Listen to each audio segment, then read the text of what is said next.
나이가 들면서 피부는 자연스럽게 아래로 처지게 됩니다. 그래서 많은 분들이 피부 탄력을 위해 다양한 레이저, 시술이나 화장품을 사용하시는데요. 최근에는 늘어나는 인중 때문에 인중 축소술이나 인중 리프팅 같은 성형수술을 고민하는 분들도 많습니다.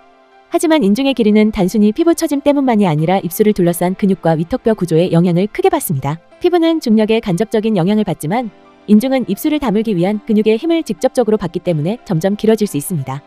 이렇게 길어진 인중은 얼굴 인상을 답답하게 만들고 실제 나이보다 더 들어 보이게 하는 원인이 되기도 합니다. 만약 위턱뼈의 길이가 정상이라면 인중 길이나 웃을 때 잇몸이 많이 보이는 문제로 고민할 일이 거의 없습니다.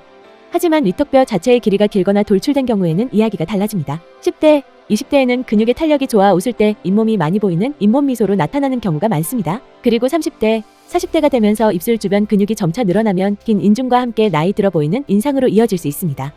실제로 우리 뉴욕 스마일 교정치과에는 인중 축소술이나 인중 리프팅을 경험하신 후 다시 상담을 위해 내원하시는 분들도 많습니다. 수술을 했음에도 불구하고 시간이 지나면서 다시 인중이 길어지고 재수술을 반복하게 되며 절개 부위 흉터가 남거나 웃을 때 표정이 어색해지는 경우 등의 불편함을 호소하시는 경우도 적지 않습니다.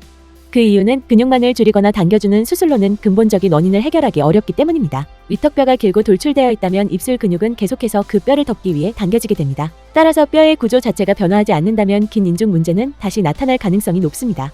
잇몸 미소, 거미 스마일, 긴 인중의 원인, 긴 위턱뼈를 개선하는 SNS 교정.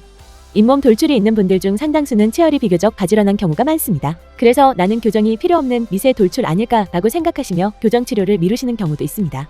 하지만 길고 돌출된 잇몸뼈는 시간이 지나면서 잇몸 미소, 거미 스마일, 긴 인중과 같은 심리적인 고민을 계속 만들 수 있습니다. 이러한 문제는 단순한 성형수술로는 근본적으로 해결되기 어렵습니다.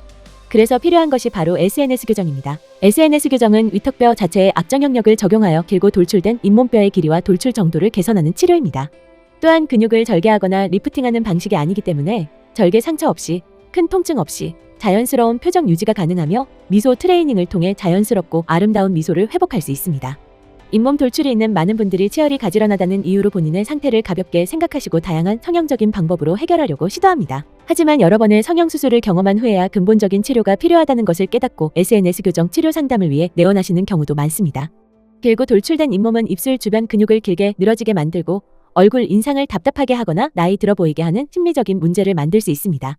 웃을 때 잇몸이 많이 보이는 잇몸 미소, 입을 다물었을 때 길게 늘어난 인중 때문에 보톡스나 인중 축소술을 고민하고 계신다면 자연스러운 미소를 잃기 전에 길고 돌출된 잇몸뼈의 길이를 조절하는 SNS 교정을 통해 잇몸 미소와 긴 인중 고민을 해결해 보시길 바랍니다. 만족스러운 SNS 교정 치료를 원하신다면 뉴욕대학교 교정과 졸업, ABO 미국 교정 전문의, 한국치과 교정 전문의, 인정의 자격을 모두 취득한 31년 임상 경험의 박현정 원장님이 직접 진료하는 뉴욕 스마일 교정치과에서 SNS 교정을 시작해보세요.